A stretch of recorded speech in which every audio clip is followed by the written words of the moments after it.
Assalamualaikum warahmatullahi wabarakatuh. Salam sejahtera bagi kita semua. Alhamdulillah nih udah sampai di atas.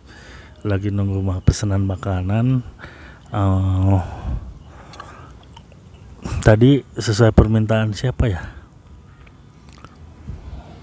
Yang minta dijelaskan bagaimana caranya ikhlas. Wah, ini ikhlas berat banget ya. Kebetulan nih saya lagi di ketinggian berapa? 7.000 kayaknya nih ya. Tinggi ya, kita lihat. Ini kota Bandung, terlihat dari sini cukup jelas sekali ya. Tuh. Ini. Oke, langsung kita bahas aja ya. Bahas ya, tadi pertanyaannya gimana caranya ikhlas. Aduh, saya nggak bawa tripod, saya taruh aja nggak apa-apa ya. Kayak gini aja nggak apa-apa ya, yang penting jelas suaranya. Ikhlas tuh apa ya? Ikhlas itu hasil dari sabar ya. Kalau menurut saya pribadi, ikhlas itu hasil dari sabar. Dan sabar tuh nggak ada habisnya, nggak ada batasnya gitu. Kalau misalkan kita udah nggak sabar, itu berarti ya udah berarti nggak sabar, belum bisa dibilang sabar. Sedangkan kalau udah sabar berarti bisa ikhlas. Ikhlas susah sekali, sulit sekali kalau memang kita nggak benar-benar ridho dengan kenyataan gitu loh. Nah, untuk rekan-rekan yang masih sakit sekarang, masih anxiety-nya cukup parah atau GERD-nya cukup lumayan, fungsi pasrah ini sebenarnya untuk meringankan beban pikiran. Karena jelas penyakit ini dari pikiran ya. Faktor utamanya pikiran. Nah, sekarang kalau misalkan ditambahi dengan ketidakikhlasan, terus ngeluh dan selalu diangkat ke permukaan gitu. Nah, itu jadinya kurang baik ya untuk diri kita sendiri, karena secara tidak langsung memori itu merekam ya, otak kita tuh merekam. Misalkan kita bilang gini, aduh kok pusing ya, nah pusing, dia merekam terus gitu. Aduh kok ini nih, setiap mengeluh tuh direkam gitu. Jadi sakit tubuh tuh merekam, tubuh tuh merespon. Kembali lagi seperti saya bilang, positive thinking tuh menghasilkan tingkah laku atau kegiatan yang positif, dan hasilnya pun akan positif. Nah, itu maksudnya supaya tidak terjadi hal seperti tadi gitu. Kalau kita mikirnya udah negatif, aduh kenapa sih Tuhan ngasih kita sakit seperti ini, nah tingkah lakunya kita juga jadi negatif.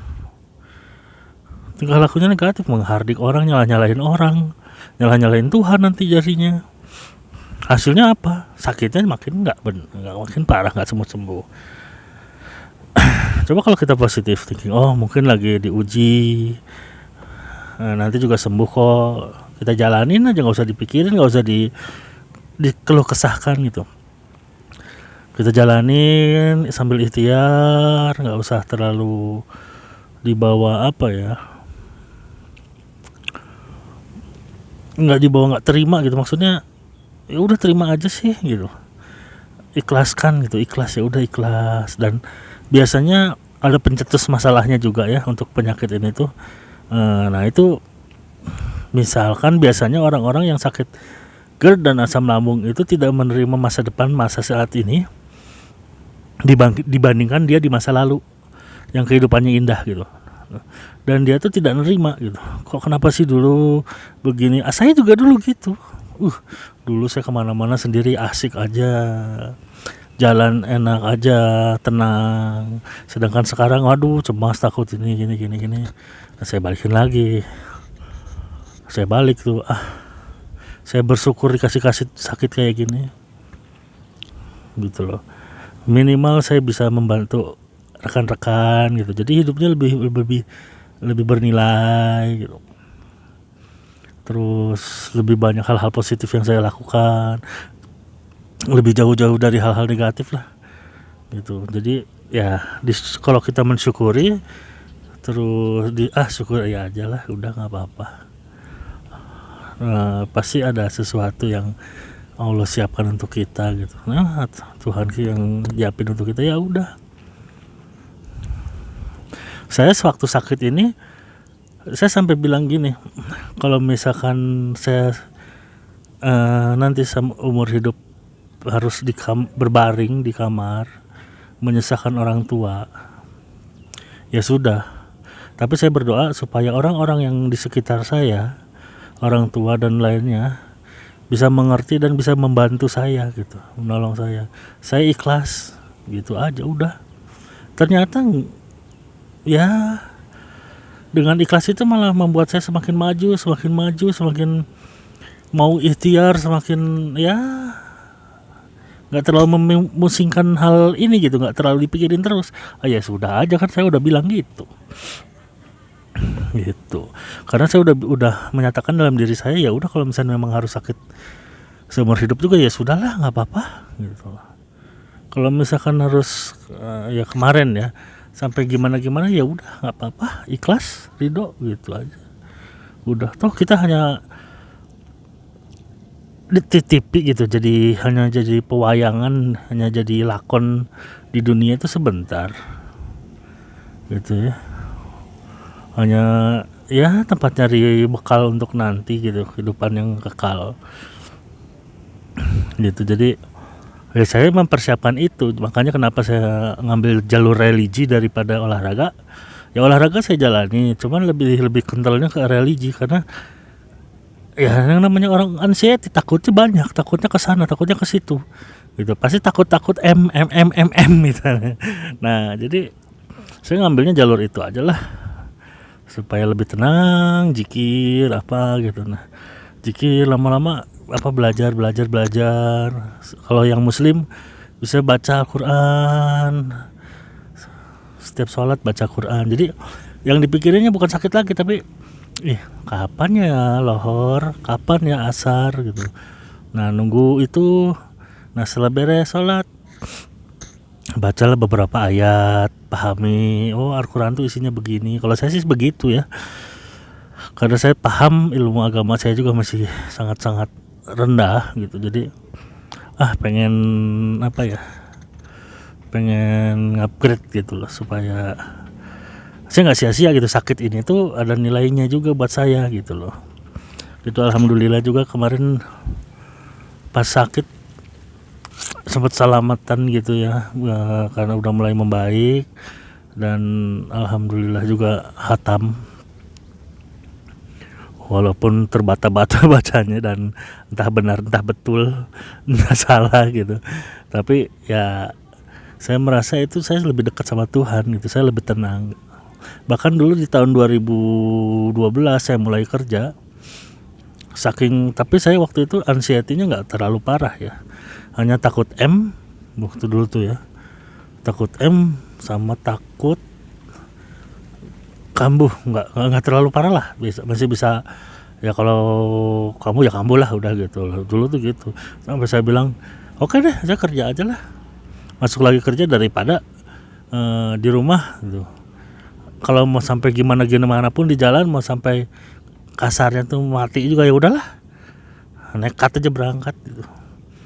Udah ikhlas aja, pokoknya gimana Tuhan aja lah gitu. Ya udah gitu aja. Nah jadi memang ikhlas itu susah. Kadang saya juga bisa, kadang enggak gitu ya. Cuman semua itu dibiasakan baru bisa gitu.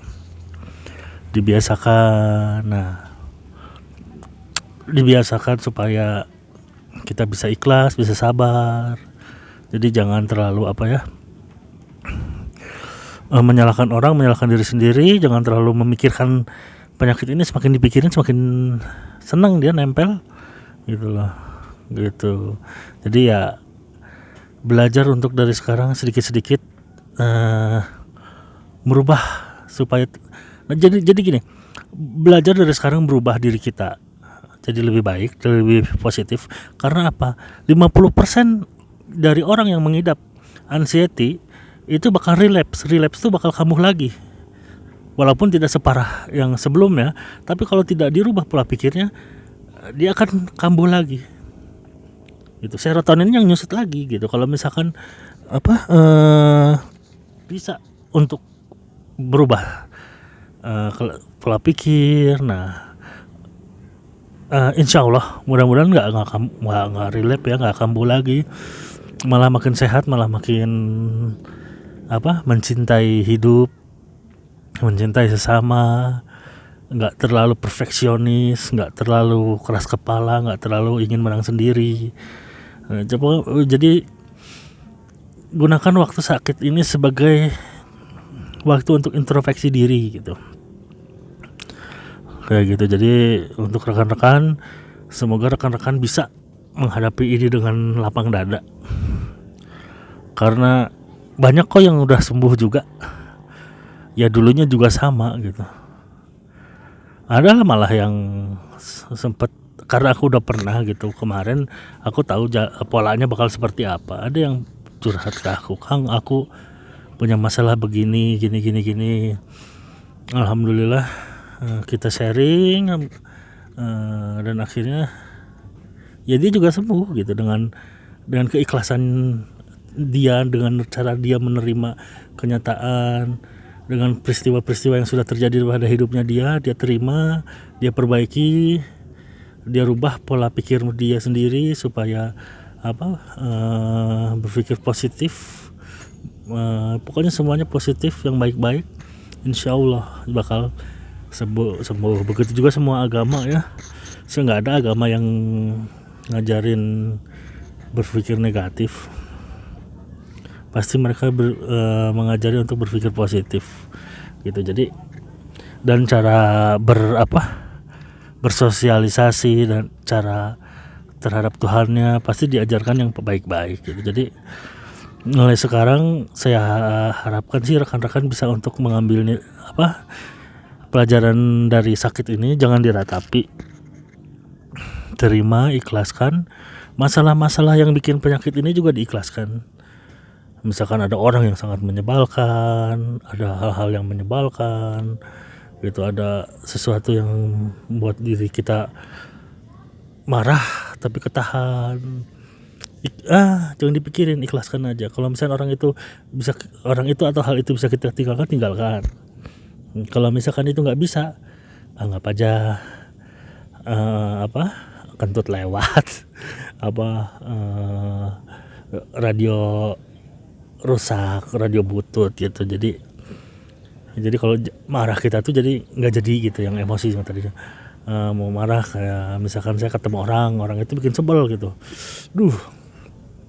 anggap aja radio butut, terserah deh lah mau ngomong apa gitu, biarin aja gitu, kita enjoy sendiri aja gitu. Jadi maksudnya di sini gitu, semoga rekan-rekan bisa benar-benar nerima dan ya, kalau bahasa Sunda kumaha deui, mau gimana lagi, sudah jalannya seperti ini, tinggal kita sabar aja. Di dalam Al-Quran juga dijelaskan setiap masalah tuh jalannya aja obatnya hanya 2, sabar dan sholat.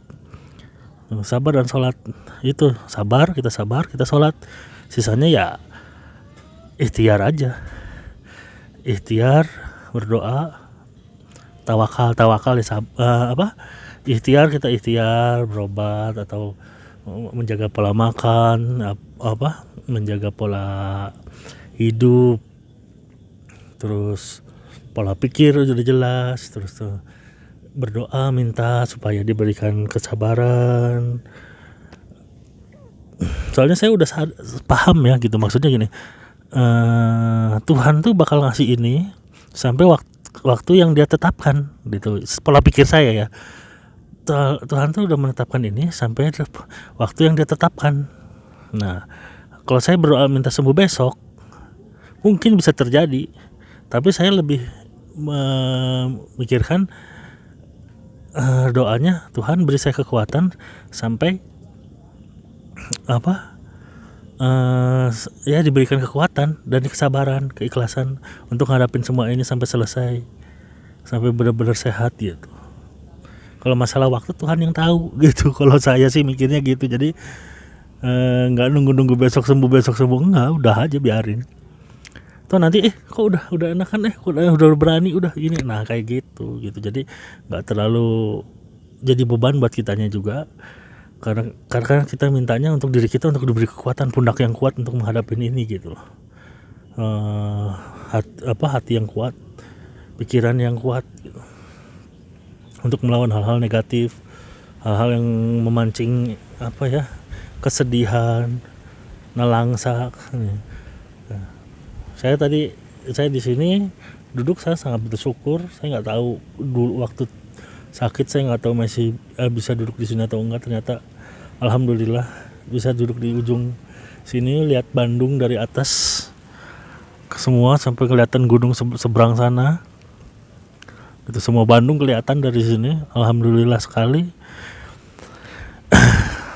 Jadi begitu ya, hidup disyukuri, masih dikasih hidup, masih dikasih nafas.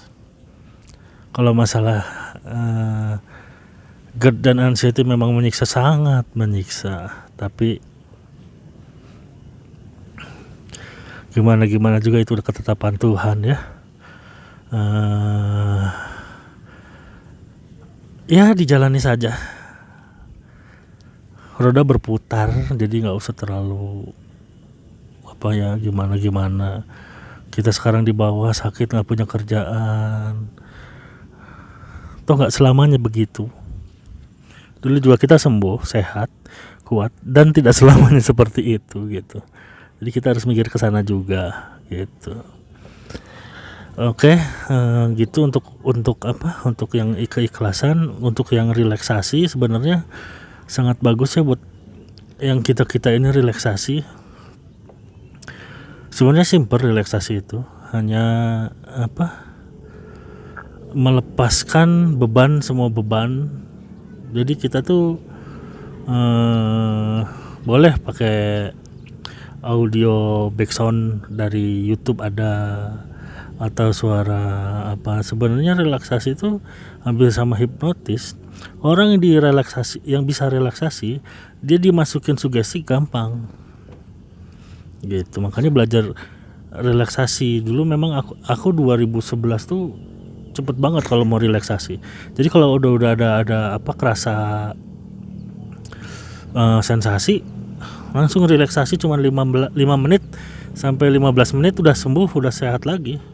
Tapi keringat keluar banyak banget, itu gas sebenarnya gitu. Jadi fungsi relaksasi ini tuh mengeluarkan hormon-hormon baik ya, hormon positif, dan mendetok hal-hal yang jelek gitu. Nah, jadi gimana ya, harus dipraktekkan atau gimana ya?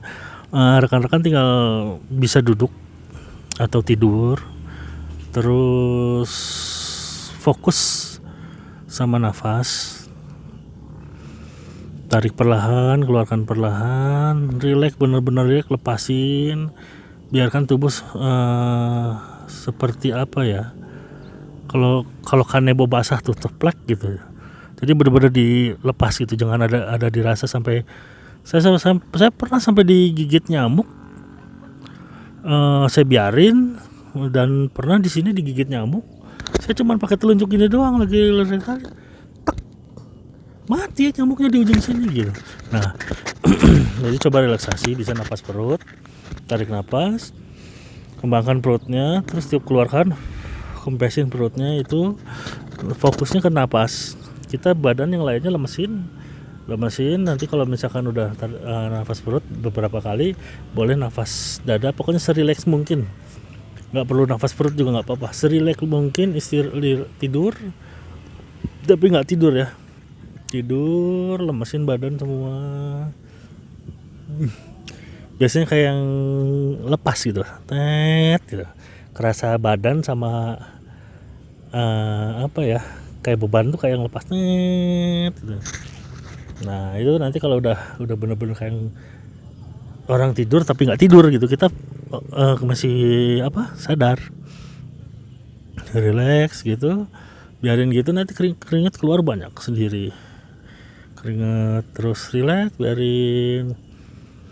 Nah di situ itu hampir sama kayak olahraga. Jadi saat rileks itu tuh apa ya, yang aku bilang kemarin tuh, penyerapan gizi atau metabolisme tubuh maksimal itu, sangat-sangat maksimal di saat itu. Nah, jadi kalau bisa setiap hari ada relaksasi di tempat yang tenang, tempat yang sepi, jangan terganggu gitu, benar-benar rileks. Kalau misalnya mau pakai earphone atau headphone, dengerin musik, rileks, lemesin aja, terserah lagu apa, tapi yang yang tenang, lagunya kayak piano, saxophone, atau yang ada sekarang relaksasi musik yang ada suara-suara alam, jangkrik. Nah, itu bisa dipakai istirahatkan tubuh. Diingatkan bahwa saya mau relaksasi, saya mau mengistirahatkan tubuh. Saya pengen tubuh kasih tahu saya di mana yang sakit. Nanti ngasih tahu dia. Ada yang cenut-cenut biasanya gitu. Ada yang misalkan di sini ya, biasanya lambung nih, ke sini. Nah, sini tertetet gitu. Atau di bawah sini. Nah, itu bisa. Nah, jadi saya sarankan rekan-rekan untuk sering-sering relaksasi, karena memang untuk merilis serotonin, metabolisme membaik, juga supaya otot-otot tegang dari anxiety kita tuh benar-benar relax gitu. Jadi otot-otot otak, badan relax. Gitu aja mungkin ya. Kalau misalnya ada yang mau didampingin relaksasi, boleh. Nanti sebenarnya relaksasi sama hipnoterapi juga nggak jauh beda ya. Cuman kalau hipnoterapi itu dikasih sugesti, jadi kita ngejar ke gelombang antara tidur dan antara kita tidak tidur atau sadar dan tidur. Jadi tengah-tengah kalau orang lagi ngelindur tuh, nah itu sugesti masuk di situ. Pas orang-orang lagi pagi-pagi gitu, misalkan ada yang baru bangun terus masih ngantuk-ngantuk gimana gitu, atau mau tidur masih udah mulai ngantuk-ngantuk gimana. Nah, itu di situ sugesti masuk, bisa masuk di situ. Nah, jadi mau manfaat relaksasi itu belajar di posisi itu gitu, di posisi itu. Jadi nanti kita bisa mikir sendiri sih sebenarnya gimana caranya tanamkan gitu. Jadi kadang kita ini kayak mimpi gitu, padahal sebenarnya itu kayak deja vu gitu. Ini pernah dijalanin kayak mimpi, padahal itu tuh terjadinya dari itu pas gelombang itu kita lagi ngayal kemana atau pikiran lagi kemana, tahu-taunya jadi kayak nyata gitu loh. Aku perasaan kayak pernah kesini deh, padahal itu di situ posisinya, bukan di dunia nyata gitu. Hayalan kita yang kesana dianggap betul gitu, karena otak kita tuh nggak mikir benar-benar kesana atau kita hayalkan, ya dia nganggapnya benar gitu loh gitu. Jadi ya untuk rekan-rekan ya silahkan dicoba. Kalau misalnya ada yang masih belum paham, boleh tanya-tanya di komentar atau chat saya langsung atau di grup ya. Bisa nanti tanyakan. Dan untuk yang mau dibimbing juga boleh, bisa chat aja gitu. Mau dibimbing relaksasi boleh gitu. Nanti saya ini ya mudah-mudahan hipnoterapi juga bisa masuk ya gitu. Saya bukan bukan dokter, tapi ya memang pengalaman 10 tahun tuh ya saya anggap sayang kalau nggak dibagi dengan rekan-rekan gitu. Dan saya juga nggak mau rekan-rekan terlalu lama sakit seperti saya gitu. Saya sampai 2 kali, dan udah sembuh pun yang pertama masih ada sensasi, masih banyak sensasi gitu. Jadi saya nggak pengen lah rekan-rekan sampai selama itu gitu. Saya pengennya ya nggak nyampe berbulan-bulan udah sembuh gitu. Gitu aja, semoga bermanfaat. Semoga rekan-rekan juga paham. Kalau misal ada kata-kata yang tidak berkenan, mohon maaf, ambil positifnya aja. Kalau misalkan yang negatif dibuang aja. Langsung aja saya ngevlog di sini karena jujur suasananya nyaman ya, enak, nggak berisik juga, dan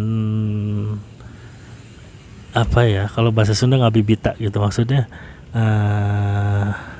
bikin ngiler teman-teman untuk bisa cepat-cepat sembuh gitu, keluar rumah.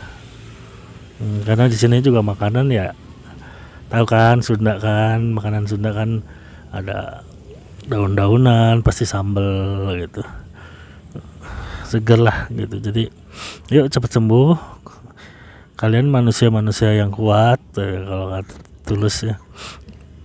Jadi jangan kalah lah gitu, terima tapi jangan kalah gitu. Oke, gitu aja, terima kasih. Assalamualaikum warahmatullahi wabarakatuh. Salam sejahtera bagi kita semua, salam sehat para manusia yang kuat. Terima kasih.